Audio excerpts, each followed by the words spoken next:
Hi everyone, welcome back to my channel. I hope you're all doing well. In today's video, I have a lot of reading journal updates to do. I read pretty much my entire October TBR and my November TBR in the month of November, so there was a lot that I needed to make spreads for, but this first spread is about Fangs Volume 3. In case you're not familiar, Fangs is a vampire manga series. Fangs is the vampire manga series, if you ask me. And it's about a 19-year-old boy who gets turned into a vampire and kind of like his guardian figure. I don't mean guardian in terms of parent, I mean like guardian in terms of someone who's helping him figure out being a vampire. The relationship that they form, as well as all of the different relationships happening around them and how all the various characters are handling being vampires. I absolutely love the feeling of this series and like the world in general. It's our world, like our modern day world, but it just feels so real. It feels so complete. I don't know how to describe it.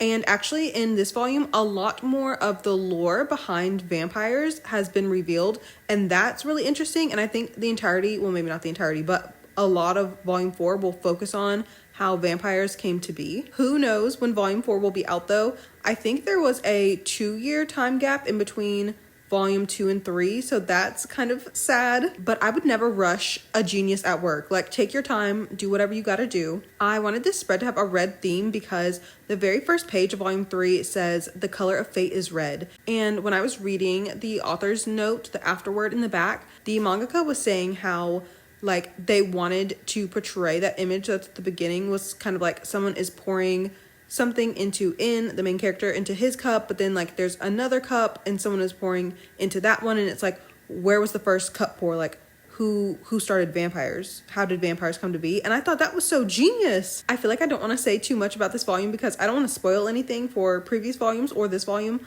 but I liked that this volume had a lot of information given to us about the vampire world in addition to the love story. I am so curious about so many things, especially there are a lot of side characters in this series. I want to know everything about all of them. First of all, how old is Ichi? I would love to know that. Really, how old are all of these vampires? Some of them, as we come to learn, like they must be old. I'm really curious about everyone's backstories in general. I'm also really curious about the extent of the vampire's powers because something happened in Volume 3 and I was like, I didn't even know that was possible. It has to do with like memory wiping, but also I guess I did kind of know because in a different volume, there's like a quick little mention of the fact that like some vampires are powerful enough. That's why like news about vampire events, and when I say events I mean like issues, so like when In gets turned into a vampire, he's the only survivor, like something like that should obviously get out to the general public, but there's like a very quick mention of like some vampires are powerful enough to control the media. So now I'm like, whoa, that's a little scary. Some of these characters have way more power than they're letting on to. And I'm also wondering how many people know like who are the most powerful vampires. How many people know who they are? Does anyone know other than the ones who are powerful themselves? And the only thing I was a little bit disappointed in is like the villain. Not so much that I don't like their character, but I feel like they didn't really do all that much. And also I wouldn't say I felt sympathy for them at all, but I do kind of understand why they were doing what they were doing. But in general, this was so fun to read. I'm so happy to have another book in the series. I definitely recommend reading it. The art alone is so gorgeous. Also, right after I read Fangs Volume 3, I read the other manga by the mangaka that just came out, Wolfpack. It's just one volume, so you know it's not as in-depth as Fangs, but it still had so much of that like world building and lore, and it was kind of funny to actually read like an Omegaverse series that was about like werewolves, because usually Omegaverse stories are just people, just humans. I definitely recommend you giving balibally, is that how you say their name? Giving their work a read. The next spread I'm making is for a manga called White Liar. And before I get into the plot of the story, I just wanted to say that usually whenever I read stuff through my library on Hoopla is an app and also probably a website, I'm guessing, I don't know. But whenever I read stuff through there, I've always been able to take screenshots of whatever manga I'm reading. I don't know when this change happened, sometime within like the last, I don't know, like 2 weeks, but I cannot take screenshots anymore. If you take a screenshot, it's just a blank, like a black screen. I'm so devastated because I always use those screenshots whenever I'm making a spread. And it's just crazy to me because it was working when I read Fangs Volume 3, but not when I read White Liar. And so I think the difference was maybe like 10 days. Like all of a sudden this just happened. I'm so sad. I don't know if it was an app update or what. I don't know what happened. I'm just so disappointed though, because that means from now on in the future, anytime I'm finished reading a manga through Hoopla, I'm going to go have to find it via other means just to take screenshots. But anyway, I was really, really excited to read this manga because it's by Tomo Serizawa, who wrote one of my favorite ever BL mangas. It's called Snow Fairy. Now is actually the perfect time of year to read Snow Fairy, by the way, because it's getting cold. White Liar is about a man who's a hairstylist who one day has an actor client come to him. And after he's done giving him a haircut, the actor suggests they go out to dinner, and after they go out to dinner, one thing leads to another, and they suddenly find themselves in a friends with benefits kind of situation. Basically, the actor, the male lead, he's very like intense. He really gets into his roles. They call him the chameleon or something like that because he's really good at adapting to any character that he's been given to play. And the main character, he has a history of just picking out terrible men. Like, he's pretty much done with love because he has had his heart broken so many times. So basically, the male lead needs someone to be able to kind of like fall back on, I guess you could say. He needs someone to be able to like pull him back into himself as he's doing all these intense roles.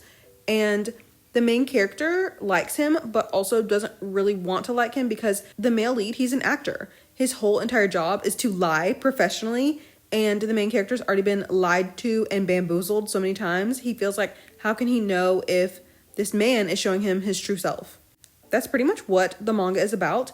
I definitely did not like this story nearly as much as Snow Fairy. Maybe Snow Fairy like kind of just like speaks to me in a way. The main character of Snow Fairy like lives in this like small kind of like rural countryside village in Japan. And the male lead in that one, he's like a photographer and he travels the world. And I feel like there was just this message of like, home is kind of wherever two people are together, and you don't have to be like jet setting off around the world. There are some people who are fine with their like small, quote unquote, small lives, and that's perfectly okay. And I don't know, that story speaks to me so much. I think it's so beautiful. But White Liar was just, I don't know, I don't want to say convoluted because like it wasn't difficult to understand, but it was just kind of like, why is all this even really happening? Like, why is this the conflict of the story? And also, I feel like anytime it comes to like a famous person and non-famous person relationship, I kind of like the drama that goes into that. I like that people have to hide because dating one of the most famous actors in Japan, I feel like would have to be insane. But the male lead being famous wasn't really an issue at all. I liked the story. I just didn't love the story. But I will say the art is so beautiful. I feel like I really need to get into more of this author's work because everything that I've read so far, which is just 2 mangas, have been so beautiful. The male lead in the story especially was drawn really nicely. It really wasn't a bad story at all. I just think it could have been better. And also I think in my head I was comparing it to Snow Fairy, like I wanted it to live up to that. But I think that's just the kind of situation where it's like that manga just so happens to speak to me, not so much that everything the author writes is going to be my favorite thing ever, you know? The next spread I'm making is about a manhwa that I read called Special Benefits for Newlyweds. It was just season 1. There's thankfully a season 2. Oh my god, I could not tell you the last time I really sat down and just binged an entire season of a manhwa. It was so fun. It reminded me of my past self, I guess. For some reason, I think I've already talked about this on my channel actually. I've been reading a lot of mangas this year and not a lot of manhwas, but this story is being fan translated and I believe it's being done by one person, which is actually insane, especially given like the quality of the work. I would love for this to have an official release, but like seriously, the scan team, which again, I think is one person, they're doing such a good job. This story is definitely a rom-com, which I love. I love anytime I get into a manhwa that's a rom-com. They're always so funny. And I feel like this is low-key kind of real. Like, so the way the story starts is that Korea's birth rate is declining, which is happening in real life too. Honestly, it's happening around the world. I feel like the only reason we hear about it more in like Asian countries is because they don't have as much immigration. Like I was reading something, this is a tangent, but I was reading something the other day that was saying in America, every woman would have to have like 2.1 children or something like that in order to keep our current like level of capitalism going if we didn't want to have any immigration at all. And right now, I think the birth rate sits at like 1.2 children per woman or something like that. And honestly, I think in addition to the things that are going on globally, like nobody wants to have kids anymore, who wants to be with a man, it's expensive, etc., all of that. In America, we unfortunately have very high rates of women passing away while giving birth. and also the babies themselves not surviving, which is crazy, but it's just because of how our healthcare system is. People do not have access to the healthcare that they need. And so many of those women that are unfortunately passing away and the children that are unfortunately passing away are women of color, especially Black women. Whenever I hear stuff about like birth rates declining, I'm like, it's happening here too. So anyway, the solution to this problem in the story is that the government of South Korea is determined to kind of lessen the burden of life on people and ensure that people are able to go to college for free pretty much, or they just like, it won't be as expensive, something like that. And you can apply for this benefits program as long as you have registered to get married. You don't even have to be married, just registered. Oh my God, I almost forgot like a very large part of the story. This is an Omegaverse. So like everything I'm about to say is going to make way more sense when you hear this is an Omegaverse story. So basically, after you register for this benefits program, you get these watches and they kind of just look like Apple Watches. And the catch is that these watches measure pheromones. And so whenever an alpha and an omega are together, their pheromones will mix, and that's what the watch reads. So our main character is an omega, and he has failed his CSAT twice now, I think. He really just wants to go into college. He wants to make his parents proud. There's kind of like a whole backstory to that as well. And our male lead is an alpha, and his motivations are very mysterious. The main character doesn't really know why he approaches him about this, but the main character almost falls off a bridge, scary, and the male lead saves him, and he's like, hey, are you a student? Do you want to get married? And the main character really cannot refuse this because he really, really, really wants to get into college. So he agrees to marry him, and they sign up for the benefits program, and they think that they'll be able to fulfill their quota for the watch, that their pheromones and everything, just by hugging, because even just hugging will emit a little bit of pheromones. But one hug registers about 5 points on their watches, and they need 600 points per month. So they're like, we're gonna have to do something about this, and I'm sure you know what the something is. It's such a ridiculous and fun story. It's very funny. There's a side, I don't want to say it's a side couple, but I think the beginnings of a side couple. They're also really funny and chaotic together. I love all the characters. My main gripe with this story is that they weren't really getting to know each other, the main character and the male lead. Like, I wanted them to go on a date. I wanted them to sit down and have a chat, have a conversation, because they're really cute together. But I feel like just watching them fall in love as opposed to just like being in lust would be so fun too. I think it was okay for me because I binge read it, but I feel like if I were waiting just kind of like at the normal speed of the scan team translating it, I think I would have gotten a little bit frustrated because like not much happens emotionally with their development. Also, I almost forgot to mention that the art is so good. I love it. I took like 500,000 screenshots. If you're looking for a new rom-com to read, I definitely recommend Special Benefits for Newlyweds. My final spread for today's video is my November reads spread. I'm filming this, or not filming, I'm recording this in November. So like there's still, I feel like a week of time left. So I might read more. And if I do, I'll just add it to the spread. But I'm going to try to go through everything I read. I have so much to talk about, so I don't know if I'll make it through everything, hopefully. So the first thing I read this month was Caterpillar Girl and Bad Texture Boy. Very, very interesting. I don't even know if that's the word I want to use. A very strange manga, and also very sad. This girl really likes her neighbor and he rejects her feelings, and she gets turned into this worm, essentially. It's actually really, really sad. After that, I read all of my October TBR. So the first thing I finished was The Hotel, which I was listening to on audiobook. It was a collection of scary short stories. Some stories were obviously better than others. The beginning of the book I think was the best, but it was fine to listen to. I was listening to it while I was editing, mostly, honestly. Then I read 2 mangas by the same author. The first one was zhenniao. The way I never know how to pronounce anything. And then the second one was called Midday Moon. They were both so interesting. I would absolutely love to read more from this mangaka in general, but just like more in these worlds. Zhenniao was about this samurai soldier, who was taking care of his brother's pet Jin, basically like a bird man. And Midday Moon was about this man who worked at this hotel on kind of like the edge of the world, sort of like in between worlds, like the underworld and the regular human world. And he realizes his like long lost friend became like the king of the underworld. I especially liked that world. It kind of reminded me of like Spirited Away or something. I also really liked the passage of time in that story. Like there was kind of like a trainee who worked at the hotel with the main character, and then like you see him all the way grown up, and like he's kind of replaced the main character in his job role. I love when a story can make you feel transported like that to a place that does not exist. After that, I read a manga called The Boat of the Canaries.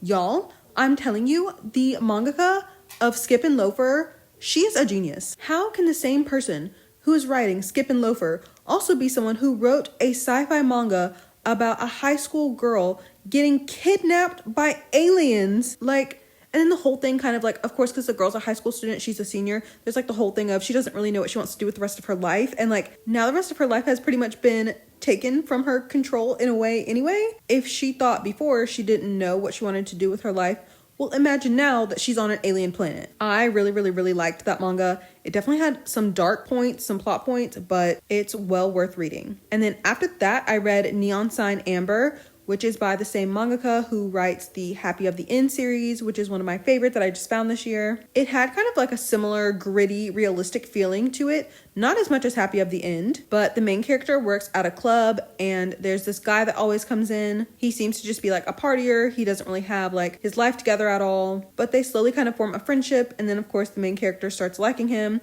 There was like a really realistic part in the book, I think anyway, where the main character is sure that he can like be with a guy, but then when clothes start coming off, he's like, oh, like you're like a guy, like for real.